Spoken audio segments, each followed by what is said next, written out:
எவ்வளோ சீன்ஸை வந்து சத்யராஜ் சாருக்கு அப்படியே கொடுத்துட்டாரு தெரியுமா மாடி சார். இது அவர் பண்ணாதான் கரெக்டாக இருக்கும்னு சொல்லி அவர் வந்து ரொம்ப கான்ஷியஸ் பர்சன்.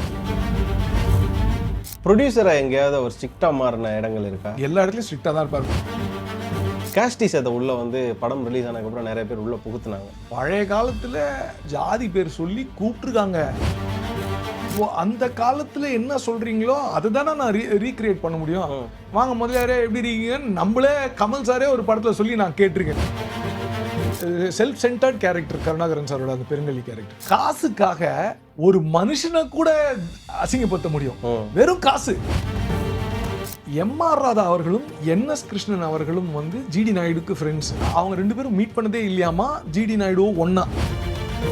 ஜிடி நாயுடு அவர்களை பத்தி படிக்கும்போது ஃபெயிலியரை நீ ஃபெயிலியர் நினைச்சதான உட்காருவேன். அது ஃபெயிலியரே கிடையாது, அது மனசு தான் நினைக்குது. கருணா சார் மாதிரியே பார்க்கலாம். அவங்க அந்த பெருங்கலி கேரக்டராகவே பார்த்துட்டாங்க. அதுதான் எனக்கு பெரிய ப்ரைஸ்ன்னு சொல்லுவாங்க.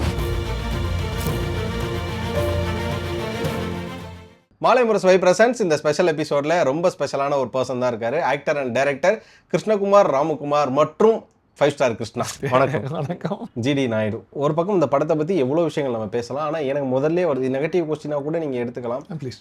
ஒரு பக்கம் ஜிடி நாயுடு ஒரு பயோபிக், ஹிஸ்டாரிக்கான ஒரு விஷயம் தான். தமிழ்நாட்டில் இப்படிப்பட்ட ஒரு மனிதரை நம்ம செலிப்ரேட் பண்ணாமலோ இல்லைனா வந்து கொண்டாடாமல் விட்டோமோ அப்படிங்கிற ஒரு கேள்விக்குறி வர ஆரம்பிச்சு. அதே நேரம் ஆப்போசிட்டில் ஒரு கமர்ஷியல் ஃபிலிம் ரிலீஸ் ஆகி சோஷியல் மீடியா ஓப்பன் பண்ணாலே ஃபயர் விட்டு மக்கள்லாம் அதை கொண்டாடிட்டு இருக்காங்க. அதை பார்க்குறப்ப கிருஷ்ணாவோட மைண்ட் செட் என்னவா இருக்குது? அது என்னோட ஃப்ரெண்டோட படம், அதனால அதுக்கு பெரிய congratulations and very very happy that it is doing good. அது எதுவுமே எனக்கு எந்த பிரச்சனையுமே கிடையாதுங்க.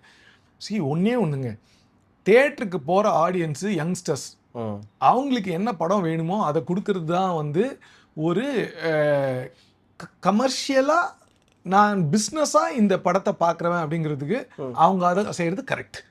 என்ன நிறையா கன்சியூம் பண்ணுவாங்கன்னு நம்ம அதை விற்கிறது தான் வந்து ஒரு காமர்ஸாக ஒருத்தவங்க பண்ணுறவங்களோ அது கரெக்டு. அதை வந்து நம்மளால எந்த தப்பும் சொல்ல முடியாது. இவங்க கன்சியூம் பண்ணுறவங்களையும் நான் தப்பு சொல்ல மாட்டேன். நாளைக்கு நானே அந்த மாதிரி ஒரு ஜான்ரால பிஸ்னஸ்ன்னு பண்ணும்போது இறங்குறதுக்கான எல்லா வாய்ப்பும் உண்டு. ஆனால் அவங்கள நான் வந்து ஏதாவது சொல்றதுக்கு கூட, ஏன்னா நான் பாராட்ட தான் செய்யணும். எங்க ஆளுங்களை நான் இந்த இடத்துல ரொம்ப பாராட்ட விரும்புகிறேன். வர்கீஸ் மூலன் சாராக இருக்கட்டும், விஜய் மூலனாக இருக்கட்டும், மேடி சாராக இருக்கட்டும், சரிதா மேமாக இருக்கட்டும், இந்த மாதிரி ஒரு படத்துக்கு காசு கொடுத்து ப்ரொடியூஸ் பண்ணி பெரிய பெரிய பெரிய ஜாம்பவான்களை ஆக்டர்ஸாக உள்ள கூப்பிட்டு, பெரிய ஜாம்பவான்களை டெக்னீஷியன்ஸாக உள்ள கூப்பிட்டு அவங்களுக்கு எவ்வளோ காசு கொடுக்க வேண்டியிருக்கும்.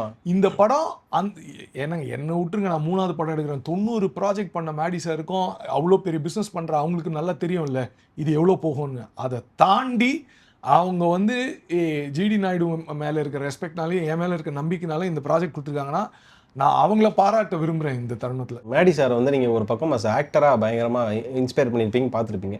ப்ரொடியூசரை எங்கேயாவது ஒரு ஸ்ட்ரிக்டாக மாறின இடங்கள் இருக்கா? எல்லா இடத்துலையும் ஸ்ட்ரிக்டாக தான் இருப்பார் மேடி சார். ஏன்னா ஸ்ட்ரிக்ட்னு சொல்கிறத விட விஜிலண்ட்டாக இருப்பார். நம்ம போகிற பாதை கரெக்டாக, நம்ம செய்கிறது கரெக்டாக, நம்ம வந்து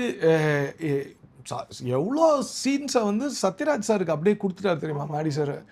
கிருஷ்ணா இதா சார் சொல்லிட்டோம், முதல்ல வந்து சாருக்காக மட்டும் இது நான் பண்ணல, ஸ்கிரிப்டாலேயே இது அவர் பண்ணாதான் கரெக்டாக இருக்கும்னு சொல்லி அவர் வந்து ரொம்ப கான்ஷியஸ் பர்சன். ஸோ அதனால் I'm very happy that I got a producer like Maddy sir. எனக்கு இங்கே ஒரு கேள்வி என்னன்னா, நீங்கள் சத்யராஜ் சார் சொன்னோன்னே கேஸ்டிஸ் அதை உள்ள வந்து படம் ரிலீஸ் ஆனதுக்கப்புறம் நிறைய பேர் உள்ளே புகுத்துனாங்க. ஒரு பக்கம் சத்யராஜ் சாரோட கேரக்டரில் பிள்ளை அப்படிங்கிற பேர் முடியறதுனாலே அங்கே ஒரு கேஸ்டிசமும், ஜிடி நாயுடுங்கிறனால எங்கே ஒரு கேஸ்டிசமும், நடுவில் பெரியார் வேற வந்தார். ஸோ அங்கே ஒரு எப்படி சொல்கிறது, அந்த இடத்துல ஒரு சித்தாந்த எதிர்ப்புகளும் இருந்தது. அதை நீங்கள் பார்த்தீங்களா? அதோட ஐடியாலஜி உங்களுக்கு எப்படி இருக்குது? ஆக்சுவலாக கமெண்ட்ஸில் பார்த்தா பலதரப்பட்ட பேர் இருக்காங்க. காஸ்ட்டை சப்போர்ட் பண்ணி ஒருத்தங்க பேசுகிறாங்க, காஸ்ட்டை எதிர்த்து ஒருத்தங்க பேசுகிறாங்க. ஆனால் நம்ம வந்து ஒரு எராவை ரீக்ரியேட் பண்ணும்போது, இப்போது ரொம்ப நான் சிம்பிளாக சொல்கிறேன், ஒரு யுண்டாய் சாண்ட்ரோ பின்னாடி இருந்துச்சு. சரி, நாங்கள் ஷூட் பண்ணும்போது யுண்டாய் சாண்ட்ரோ எடுப்பா யார்ப்பா அதுன்னு மைக்கில் நான் கத்துறேன். சார் உங்களுக்கு யுண்டாய் சாண்ட்ரோவே பிடிக்காத சார், ஏன் சார் எடுக்க சொல்றீங்கன்னு என்ன கேட்க முடியுமா? முடியாது. அந்த இடத்துல அது தேவையில்லை. அதே தாங்க இது. பழைய காலத்தில் பிள்ளைன்னு சொல்லி தான் கூப்பிட்டுருக்காங்க, நாயுடுன்னு சொல்லி தான் கூப்பிட்டுருக்காங்க, ஜாதி பேர் சொல்லி கூப்பிட்டுருக்காங்க. அவங்களோட ரியல் நேமே வாங்க முதலியாரே எப்படி இருக்கீங்கன்னு நம்மளே கமல் சாரே ஒரு படத்தில் சொல்லி நான் கேட்டிருக்கேங்க. நம்மளே தீபாவளி படத்தில் அப்படி தானே சொல்லுவோம், விஜயகுமார் சார். அப்போது அந்த காலத்தில் என்ன சொல்கிறீங்களோ அதுதானே நான் ரீக்ரியேட் பண்ண முடியும். யுண்டாய் பிடிக்கும்ன்றதுனால நான் அந்த காலத்தில் வைக்க முடியாதுன்றது மாதிரி தான் இது. இப்போ கூட நான் சொல்கிறேன், இவன் இப்படி தான் பேசுவான், ம். இவனுங்கெல்லாம் இப்படி தான் படம் எடுப்பாங்கன்னு சொல்கிறவங்க இருக்காங்கங்க. அவங்கள நான் எந்த குறையும் சொல்ல மாட்டேன். அவங்களுக்கான கோபம் நியாயமானது. ஏன்னா அவங்க எங்கேயோ அடிபட்டிருக்காங்க. ஆனால் அந்த அடிபட்டதுக்கு காரணம் ஒருத்தர் இருந்திருப்பான்ல, ஆமா, ஆமா, ஒருத்தங்களோ அவனுங்கள சொல்லணும். பாவம் இவங்க என்ன செய்யறது? இவங்க அடிபட்டதுனால கோவப்படுறாங்க. கோவம் நியாயங்க. நம்ம அதுலேருந்து வெளில வர முடியுமான்னு பார்க்கணும். அவ்வளோதான் மேட்ரு. நான் அதை பார்த்துட்டேங்க. இந்த படத்துக்கு தேவையானதை எடுத்திருக்கோம். அதில் தைரியமாக சொல்லலாம் நம்ம அதை. இந்த படத்துல எங்கேஜ்ல ஷீலா பண்ணியிருந்தாங்க. அப்படியே ஆஃப்டர் மெச்சூர்டு பார்த்தீங்க அப்படின்னா பிரியாமணி இதுக்கு வராங்க. டிஜே ஒரு பக்கம் யங்ல வராரு. அதுக்கப்புறம் மெச்சூர்ல பார்த்தீங்கன்னா மாதவன் சார் வராரு. இங்க எனக்கு அந்த கேரக்டர் தான். ஒரு பக்கம் மேடி சாரையும் நீங்க வந்து வெயிட் லாஸ் பண்ணி அவர் வந்து யங்கா காமிச்சிருக்க முடியும். இப்போதான் நிறைய அதுக்கான டெக்னாலஜிஸ் வந்துருச்சு. ஷீலாவை யங்கா காமிச்சிட்டு அதுக்கப்புறம் ஏஜ்டாவும் காட்டியிருக்கலாம். இல்லையா பிரியாமணி யங்கா காமிச்சிட்டு ஏஜா காமிச்சிருக்கலாம். எதுக்கு இந்த கேரக்டர் ஸ்வாப் அங்கே நடந்தது சேஞ்சஸ்? மேடி சார் ஒரு பிரில்லியண்ட்டான விஷயம் எனக்கு சொன்னார். நான் முதல்ல மேடி சார் தான் வந்து இன்சிஸ்ட் பண்ணேன். நீங்கள் தான் எங்கே நடிக்கணும்னு சொல்லி இன்சிஸ்ட் பண்ணேன். அப்போ மேடி சார் ஒன்று சொன்னார், கிருஷ்ணா நான் உங்ககிட்ட ஒன்று சொல்கிறேன், நீ இந்த சீனு பாருன்னு சொல்லிட்டு மேடி சார் வந்து பிரியாமணி மேம் வந்து ஒரு அந்த கிளப் சீன்லேருந்து வெளியில் போயிடுவாங்க. தேடுறதுக்கு வெளில வந்து திரும்புவார். அதில் மேடி சார் ஸ்விஃப்டாக திரும்பியிருப்பார். நான் ஏன் தெரியுமா அப்படி பண்ணேன்? என்னோட யங் ஏஜ் அது நான் ப்ளே பண்ணுறதுக்காக பண்ணேன். நீ என்ன எழுதிருக்க? முதல்ல ஒருத்தன் போய் மரத்தில் ஏறணும்னு எழுதிருக்க. நான் அதை பண்ண முடியுமா? அப்படி பண்ணாலும் எல்லாம் கலாய்ப்பானுங்களா இல்லையா? நீ அதோட அந்த ஏஜுக்கான ஒரு துருதுருப்பும் துடிப்பும் ஒரு பிளட்டோட வேகமும் என்கிட்ட கிடையாது. அது உண்மையை நீ ஒத்துக்க. அதனால I am very happy that I am telling you to make a decision to go for another person who is actually யங்னு சொல்லி சார் தான் சொன்னார். அது ரொம்ப நல்லா அமைஞ்சிருச்சு. ஏன்னா எங்களுக்கு அந்த எராவை பிரேக் பண்ணி போகிறதுக்கு அது ஒரு நல்ல டூலாக வேறு ஆயிடுச்சு. இன்னொன்று அதில் ரொம்ப ஸ்க்ரீன் ப்ளே வந்து விறுவிறுன்னு ஸ்க்ரீன் ப்ளே இருக்கும். அதனால் நிறைய விஷயங்கள் ரொம்ப ஷார்ட்டாக இருக்கும். சொல்லப்போனால் அந்த பஸ் ஒரு பஸ் 3 ஆகுறது, 3 பஸ் அங்கே 6 ஆகுறது, 6 அப்படியே 12 ஆகுறது மாதிரியான ஒரு எலவேட் காமிச்சிருப்பீங்க. அது விறுவிறுப்பாக இருந்தது. அதுக்கப்புறமா மேடி சார் அடுத்து உடனே வந்து கப்பலில் ஜெர்மன் ட்ராவல் பண்ணுறது, அடுத்து இன்னொரு கண்ட்ரி ட்ராவல் பண்ணுறது, திடீர்னு மதராசப்பட்டினம் போகிறதுன்னு சொல்லிட்டு நீங்கள் வேரிய சீன்ஸஸ் வச்சுருக்கீங்களே. பட் அதுக்கு பின்னாடி இருக்கக்கூடிய டீட்டெயிலிங் காட்டலை அப்படின்ற மாதிரி யாருன்னா கேட்டாங்களா? இல்லை, கேட்டது மட்டும் இல்லை, நிறைய ரிவ்யூவர்ஸே வந்து அதை ஒரு குறையாவே சொல்லியிருக்காங்க. நான் என்ன சொல்கிறேன்னா, ரிவ்யூவர்ஸ் குறை சொல்கிறது ஒரு பக்கம் எனக்கு கேட்குது. அது எனக்கு உள்ள என்ன தாக்கம் கொடுக்கும்னு எனக்கு தெரியும். தேட்டர் விசிட்ஸ் போகிறோம். நான், துஷாரா மேம், அப்புறம் மேடி சார் எல்லாம் தேட்டர் விசிட்ஸ் போகிறோம். போகும்போது சார் ஒரு நிமிஷம் கூட போர் அடிக்கல சார், விறுவிறுன்னு வைக்கிறீங்க, அவ்வளோ பெரிய லைஃபை இந்த 2.25 மணி நேரத்துக்குள்ளே 2 மணி 20 நிமிஷத்துக்குள்ள பேக் பண்ண முடியுமான்னு எங்களுக்கு சந்தேகமாக இருக்குது சார். பேக்கும் பண்ணி இந்த அட்மோஸ்ட் இமோஷன்ஸும் எங்களுக்கு வந்து சேர்ந்து கதையை முடிக்கும் போது கரெக்டாக முடிச்சிருக்கீங்க, பாராட்டுக்கள்னு நிறைய பேர் இந்த சைட்லேருந்து சொல்கிறாங்க. இது ரெண்டுத்துலேருந்தும் பண்ணுறது, அப்புறம் கற்றுக்கிறது. இவங்க நம்மளை திட்டுறது கரெக்டு தான், அதுலேருந்து நம்ம வேறு ஏதாவது கற்றுக்கலாம். ஸ்கிரிப்ட் எழுதும்போதே நான் எங்கே ரிலாக்ஸ் பண்ணணும்னு யோசிக்கணும். இவங்க சொல்கிற பாராட்டும் நான் ஏற்றுக்கணும்ல. அவங்க சொல்கிற திட்டு வாங்கும்போது இவங்க சொல்கிற பாராட்டும் ஏற்றுக்கணும். பாராட்டும் ஏற்றுக்கிறேங்க. இந்த தருணத்தில் இவ்வளோ நாலேஜ் வச்சு நான் ஒரு ஆடியன்ஸை செட் ஆஃப் ஆடியன்ஸை ஹாப்பி பண்ண முடியுது என்னால். முதல்ல அதுக்கு சந்தோஷப்பட்டுக்கிறேன். இன்னும் அடுத்த படம் எடுக்கும்போது இவங்க சொல்கிறது நான் கேர்ஃபுல்லாக வச்சு எப்படி நல்ல படம் எடுக்கலாம் அதை நினைச்சு அந்த டீடைலிங் கொடுக்குற மாதிரியான பண்ணுறேன். அதையும் பண்ண போகிறேன். எங்களுக்கு ஷாக் என்ன அப்படின்னா, நாங்களாம் வில்லனை வந்து ஒரு பக்கம் ஜெயராம் தான் வில்லன், அதுக்கப்புறம் பார்த்தீங்கன்னா இங்கே இருக்க அந்த வெள்ளக்கார தான் வில்லன் நினச்சிட்டு இருக்கப்போ சம்மதியில் கருணா ஒரு பக்கம் நீங்கள் இறக்கி விட்டீங்க. அந்த ரைட் அப் லிட்ரலி மாஸ்டர் கிளாஸ். அதுவும் கிளைமேக்ஸில் கூட நீ என்னை இப்போ வந்து அந்த நாயை மடையான்னு சொன்னதுக்கு மேலே கேஸ் போடுன்றது கூட அந்த ஒரு டென்ஷனில் கடைசி வரை அவரோட வன்மமும் ஆக்ரோஷமும் அப்படியே இருக்கிற மாதிரியான ஒரு ரைட்டிங் இருக்கும். அது ரொம்ப கஷ்டமான ஒன்று இல்லை. ஏன்னா டைட்டாக நீங்கள் வில்லனிசம் கொடுக்கணும், அது வந்து ஆடியன்ஸ்க்கு எரிச்சல் ஆகணும். அந்த மாதிரி ஒரு ரைட்டிங் அது எப்படி போச்சு உங்களுக்கு? அது என்னன்னா எங்களுக்கு ரொம்ப ஈஸியானது ஒரு தருணங்க. யார் கருணாகரன் இந்த படத்தில், அதாவது அந்த பெருங்கள்ளின்னு ஒரு கேரக்டர் நம்ம எழுதிக்கோம், அது யார் அப்படின்னு யோசிக்கும் போது காசுக்காக ஒரு மனுஷனை கூட அசிங்கப்படுத்த முடியும். வெறும் காசு. நீ என்ன கம்யூனிட்டி எனக்கு தெரியல, நீ என்ன இதுன்னு எனக்கு தெரியல, எதுவுமே தேவையில்லை, நீ காசுக்காக நான் என்ன கலர் வேணா மாறுவேன்னு ஒரு கேரக்டர் எழுதிட்டோம். அது எங்களுக்கு ஈஸி ஆயிடுச்சு. வெறும் அவ்வளோதானே. அவர் செல்ஃப் சென்டர்ட் கேரக்டர் கருணாகரன் சாரோட அந்த பெருங்கல்லி கேரக்டர். நீ காசு கொடுத்தா நான் என்ன பண்ணுவேன், எவ்வளோ பேர் இருக்காங்க, அவனுங்களால எவ்வளோ பேர் அடிபட்டுருப்பானுங்க அந்த மாதிரி கேஸ்னால. ஒருத்தர் சொன்னார் என்கிட்ட, அந்த 5000 ரூபாய்க்குலாம் கொலை பண்ணுறவங்களாம் என்னங்க பயந்துட்டேன் நான். வெறும் காசு அந்த நேரத்தில் அவனுக்கு தேவைப்படுற அந்த காசுக்காக என்ன வேணா பண்ணிடுறான், ஒரு வேல்யூ இல்லாமன்னும் போது அப்படி பிடிச்சிட்டோம் அங்கே. அப்போது அவர் என்ன வேணா பண்ணலாம். ஸோ தட்ஸ் அ பியூட்டிஃபுல் கேரக்டருங்க. உண்மையிலே I am very glad Karuna sir அது பண்ணுது. ஏன்னா கருணாகரன் சார் வந்து ஒரு இன்டர்வியூல கூட சொன்னேன், ஜனகராஜ் சார் மாதிரி. ஜனகராஜ் சார் வந்து உங்களை அழ வைப்பாரு, சிரிக்க வைப்பாரு, கோவப்படுத்துவாரு. என்னன்னா கவுண்டமணி சார் அதை பண்ணுவாரு, எமோஷனலாவாரு. ஒரு பத்துல வில்லாம் பயங்கரமா பண்ணிடுவாங்க வந்து பயங்கரமா இருக்கும் கவுண்டமணி சார் பார்த்தா. அந்த கேரக்டர் வந்து கருணா சார் இருக்கு. அவர் இன்னும் ஏன்னா நலன் சாரோட படம் வந்து சூது கவும்ல சாதா கேரக்டர் பண்ணல கருணாகரன் சார். அதுலேருந்து நீங்கள் பார்த்தீங்கன்னா செம்ம டைமென்ஷன், இன்னும் நான் ஒரு பயங்கர டைமென்ஷன்ஸ் பண்ணணும்னு ஆசைப்படுறேன் நான் கருணா சார். ஏன்னா அந்த ரைட் அப் தான் நான் சொன்ன மாதிரி சூது கவும்ல முழுக்க ஒரு காமெடி கலந்து ஒரு சீரிஸ் ரோல் எடுத்துட்டு போவாரு. இதுல சீரிஸ் நீங்க போய் தியேட்டர் விசிட் பார்க்குறப்போ கருணாகரன் பிரதரோட அந்த ரியாக்ஷன் பார்த்து ஆடியன்ஸ் என்ன மாதிரி ரியாக்ட் பண்ணாங்க, அதை நீங்க பார்த்து எப்படி ஃபீல் பண்ணீங்க? இல்லை அதான் சொல்றேனே, கருணா சார் மாதிரியே பார்க்கலாம் அவங்க அந்த பெருங்கலி கேரக்டராகவே பார்த்துட்டாங்க அவர். அதுதான் எனக்கு பெரிய ப்ரைஸ்ன்னு சொல்லுவேன் நான். அது நம்ம ஒரு படம் பண்ணுறப்போ நம்ம ஒரு பொது அனுபவத்தோட வெளியில் வரும். அது இயக்குநர்களுக்கே இருக்கக்கூடிய ஒரு விஷயம். ஜிடி நாயுடு பண்ணதுக்கு அப்புறமா பர்சனலாக உங்ககிட்ட இருந்த ஏதாவது ஒரு சேஞ்சஸ், அவரோட ரியல் லைஃப்பில் இருக்க ஏதாவது ஒரு விஷயத்தை எடுத்து உங்களோட லைஃப்பில் நீங்கள் புட் பண்ணிக்கிட்டீங்களா? அது வந்து படிக்கும் போதே நான் சேர்த்துக்கிட்டேங்க. ஃபெயிலியர் வந்து எனக்கு ரொம்ப தாக்கம் கொடுத்துரும். ஸ்கூல்லேருந்தே ஏதாவது நிறையா ஃபெயில் ஆகிட்டேன், அது வேறு விஷயம். சப்ஜெக்ட்லாம் ஃபெயில் ஆகிட்டோம், அதெல்லாம் அப்படியே உட்காந்துருவேன் நான். ஜிடி நாயுடு அவர்களை பற்றி படிக்கும்போது நீ ஃபெயிலியர் நினச்சாதானடா உட்காருவேன். அது ஃபெயிலியரே கிடையாது, அது உன் மனசு தான் நினைக்குது.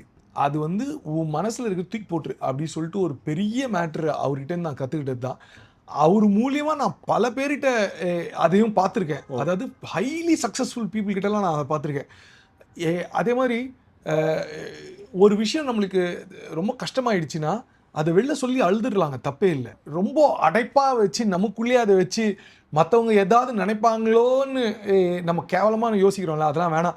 நான் வந்து தனுஷ் சார் மாதிரி பல பேரை பார்த்து நான் அதை கற்றுக்கிட்டேன். அதை நம்ம வெளில சொல்லிடலாம், தப்பே கிடையாதுன்னு சொல்லி. கமர்ஷியல் எலமெண்ட்ஸ் என்ன ஆட் பண்ணியிருக்கீங்க இந்த படத்தில்? ஏன்னா பயோபிக் முழுக்க கிராஃப்டபுள் ஒன்றா இருக்கும். பட் ஆடியன்ஸுக்கு கிராஃப்டபுள் ஒன்றுங்கிறது கொஞ்சம் போர் அடிச்சிடும். அதனால ஏதோ ஒரு கமர்ஷியல் ஆட் பண்ணணும்ல. அது ஸ்டண்ட்டாக இருக்கட்டும், ஃப்ரேம்ஸாக இருக்கட்டும், கலர்ஸாக இருக்கட்டும், ஏதோ ஒரு சீன் நீங்கள் கமர்ஷியல் ஆட் பண்ணிருக்கோம். என்ன பண்ணீங்க? ஆக்சுவலாக கமர்ஷியலாக ஆட் பண்ணது வந்து பெருசாக எதுவுமே இல்லை. எம்ஆர் ராதா அவர்களும் என்எஸ் கிருஷ்ணன் அவர்களும் வந்து ஜிடி நாயுடுக்கு ஃப்ரெண்ட்ஸ். ஆனால் அவங்க ஜிடி நாயுடோட ஒன்றா மீட் பண்ணதே இல்லையாமா. ஏன்னா அவர்களுக்குள்ளேயே வந்து வேறு கருத்து வேறுபாடுகள் இருந்திருக்கோ, இல்லைன்னா சந்தர்ப்பம் கிடைக்கலையோ, ஓகே. ஆனால் அவங்க 2 பேரும் மீட் பண்ணதே இல்லையாமா, ஜிடி நாயுடு ஒன்றா. அதை வந்து we wanted to bring it. அந்த ரேஸ் ஒன்று பண்ணுவாங்கல்ல, அது வந்து இட்ஸ் அ ஃபிக்ஷன்.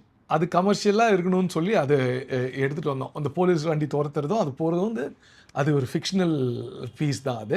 அது அந்த வண்டியை வந்து அப்பயே அவர் அந்த 4 வீல் போட்டு ப்ரோட்டோடைப் பண்ணியிருக்காருன்றதை சொல்கிறதுக்கு இப்படி ஒரு ஃபிக்ஷனல் சீன் வச்சோம். ஜேர்னருக்குள்ளே அடக்கும் இல்லையே. ஒரு பக்கம் காதல் என்பது ஹார்ட்டில் கண்ணில் இருக்கிற ஹார்ட் எமோஜி, ஓ இந்த பேபி ஜிடி நாயுடு. அடுத்து என்ன ஜேர்னர் பண்ணுவீங்க? எப்படியாப்பட்ட ஜேர்னருக்குள்ளே கிருஷ்ணாவை வந்து நாங்கள் பார்க்குறது? அடக்க வேணாம், பார்க்கலாம். அடுத்து இல்லை, எனக்கு ஆங்லின்னு ஒரு டைரக்டர், அப்புறம் ஸ்கார்சிசி, அப்புறம் வந்து அவங்கெல்லாம் ரொம்ப பிடிக்குங்க. ஏன்னா அவங்க வந்து இப்போ மணி சாரே எடுத்துக்கலாம், ஒரு ஜான்ரா உள்ள அவங்க பண்ண மாட்டாங்க. ஒரு அஞ்சலி பண்ணுவார், அவர் ஒரு நாயகன் பண்ணுவார், ஒரு சக்கச்சவந்தமானம் பண்ணுவார். அவங்களுக்கு பிடிச்ச ஜான்ரான்னு ஒன்று இருக்குமே தவிர, இப்போ நீங்கள் கிளின்ட் ஈஸ்ட்வுட் எடுத்தீங்கன்னா ஒரு ஜான்ரா உள்ள அடக்கவே முடியாது. அந்த மாதிரி எனக்கு ரொம்ப பிடிக்கும். டிஃப்ரெண்ட் ஜான்ராஸ் எக்ஸ்ப்ளோர் பண்ணுறது ரொம்ப பிடிக்குங்க. அதனால நான் அது பண்ணுவேன். நான் இன்னொன்று உங்களுக்கு சொல்லணும்னு நினச்சேன், போன கேள்விக்கான பதில். இதுக்கு கமர்ஷியலாக இந்த படத்தை வந்து வெளியில் எடுத்துன்னு வந்தது கோவிந்த் வசந்தா தாங்க. அவரை பற்றி நான் சொல்லணும். ஏன்னா அவர் வந்துட்டு அதுக்கு முன்னாடி வரைக்கும் வந்து எங்களுக்கு இது என்ன ஜான்ரானே தெரியாமல் இருந்தது. அவர் மியூசிக் போட்டு குத்துறதுக்கப்புறம் தலை கலை அப்படின்னு சொல்லிட்டு நான் I mean like he just took one notch higher, like I just wanted to tell. லாஸ்ட்டாக அவர் அந்த ஒரு மாதிரி மென்டலாக மாறி எல்லாத்தையும் உடைக்கிற மாதிரியே ஒரு ட்ராமா ஒன்று இருக்கும். அதில் போட்டிருக்க மியூசிக்லாம் பயங்கரமாக இருக்கும். கோவிந்த் வசந்தா, நான் ரிவ்யூவிலே கூட சொல்லியிருப்பேன், இந்த படத்தை எலவேட் பண்ணது கோவிந்த் வசந்தாவோட மியூசிக் வெரி பில்லர் அப்படின்னு சொல்லி. Very true. அவரோடு நான் இன்னொருத்தர் சொல்கிறேன், என்னோட சவுண்ட் என்ஜினியர்ஸ் அரவிந்த் மேனன் அவர்களும் சித்தார்த் சதாசிவ் அவர்களும் என்ன பண்ணாங்கன்னா, உட்காந்துட்டு இப்போ கூட நீங்கள் தியேட்டரில் போய் இப்போ பாருங்க, இந்த விஷயம் உங்களுக்கு தெரியும். கோவிந்த் வசந்தா மியூசிக் போட்டார், போவோம் அந்த மியூசிக்கு. அந்த மியூசிக்கை வந்துட்டு சரவுண்ட் பண்ணி விட்டாங்க. மென்டலாக இருந்தால் உங்களுக்கு எங்கே என்ன பண்ணுறோன்னு தெரியாதுல்ல. அதனால் எல்லா ஸ்பீக்கர்லையும் சரவுண்ட் நான் உட்கார்ந்து இருக்கும் போது என்ன கலையிட்டீங்க, ஏன் இதை பண்ணீங்கன்னு கேட்டேன். இது சைக்கலாஜிக்கல் மேட்டர் தான், இது ஃபோர் ஃப்ரண்ட்ல வைக்க வேணாம் கிருஷ்ணா. நீங்க தியேட்டர்ல உட்காந்து அனுபவிக்கும் அந்த சவுண்ட் அனுபவிக்கும் போது உங்களுக்கு ஏதோ மென்டல் ஆகிற மாதிரி ஒரு ஃபீல் வரணும்னு சொல்லிட்டு கோவிந்த் வசந்தா இங்க எடுத்துன்னு போனாருன்னா என் இன்ஜினியர்ஸ் ஒரு நாட்ச் ஹையரா எடுத்துட்டு அதே இடத்துக்கு முகில் எடுத்துகிட்டு போனாருன்னு நான் சொல்லுவேன். முகில் டைலாக் ரைட்டர் பயங்கரமாக அதில் டைலாக்ஸ்லாம் வந்து ரொம்ப சிம்பிளாக இருந்தாலும் சூப்பரான நல்லா நெத்தியில் இருக்க மாதிரி டைலாக்ஸ் எழுதியிருந்தார். ஓவரால் உங்களுக்கு டீமே சூப்பராக வந்தது அப்படிங்கிற ஒரு விஷயம் தான். அவன் முகில் வந்து என்னோட ரொம்ப ஃப்ரெண்டுங்க. எனக்கு உங்க மேல இப்ப லவ் ஆயிருச்சு. அது ஏன்னா நீங்க முகில் பேரை எடுத்துன்னு வந்ததுனால, இல்லைன்னா நான் எங்க நுழைக்கிறதுன்னு தெரியாம முழிச்சிட்டு இருந்தேனா. ஏன்னா நுழைக்கிறத விட எனக்கு ஐ எம் வெரி கிரேட்ஃபுல். ஏன்னா நானும் முகிலும் பல வருஷமா வி ஆர் ட்ராவலிங் டுகெதர். தலை எங்கேயாவது நம்ம நம்ம வந்துடணும் தலை வெளில, நம்ம பேர் வந்துடணும் தலை, அவ்வளோ பேஷனேட் ஆள் அவர். என்ன விஷயம்னா டக்குன்னு ரியாக்ட் பண்ண மாட்டார். இப்போ நீங்கள் ஒரு பாட்டு டக்குன்னு டைலாக் கொடுக்க மாட்டார், யோசிச்சு ஒரு டைலாக் கொடுப்பாரு. அது வந்து எக்ஸ்ட்ராடினரியாக இருக்கும். ஐ எம் வெரி கிளாட் முகில் சாரும் சரி மேடி சாரும் இந்த படத்தில் டைலாக் கான்ட்ரிபியூட் பண்ணியிருக்காங்க. ஸோ அதனால் தேங்க்யூ அவங்க பேர் எடுத்துகிட்டு வந்ததுக்கு. ஃபைனலாக ஒரு கொஸ்டின் இருக்குண்ணா, அடுத்த படம் நாங்கள் கிருஷ்ணா கிட்டேருந்து என்ன மாதிரியான படம் எதிர்பார்க்கலாம்? இது மாதிரி பயோபிக்ஸ் இனிமேல் அடிக்கடி அவர் பண்ணுவார். ஏன்னா ஜிடி நாயுடு பண்ணிட்டாரு, ஆடியன்ஸ்ட்ட வெல் ரெஸ்பான்ஸ் அப்படிங்கிற பட்சத்தில் இனிமேல் அடுத்தடுத்து லீடர்ஸ் பற்றி பண்ணுற மாதிரி பிளானில் இருக்காரா? அது மட்டும் இல்லாமல் என்னென்ன ஜானர்ஸ் என்ன மாதிரி படங்கள்லாம் பண்ண போகிறார்? இல்லை, எனக்கு ஆக்ஷன் காமெடி ஜான்ரா ரொம்ப பிடிக்கும். ஸோ ஏதாவது ஆக்ஷன் இல்லைன்னா காமெடி ஏதாவது பண்ணுன்றது தான் ஆசை. அப்படி ஒரு படம் தான் எழுதிட்டு இருக்கேன் ஒரு ஆக்ஷனுக்காக. So if it works it will work big time. Let's see. Like okay, thank you so much for time. நிறைய விஷயம் பேசினோம். நான் முதல்ல சொன்ன மாதிரி தான் ஜிடிஎன் ப்ரொமோஷனை தாண்டி என்னோட பர்சனல் இன்டர்வியூ இது மாதிரிச்சு. உங்களுக்கு ஹோப்ஃபுல்லி இது நல்லா இருந்திருக்கும்னு நினைக்கிறேன். எனக்கும் பயங்கர பர்சனலாக இருந்தது. Thank you so much. Thank you so much for time. Thank you.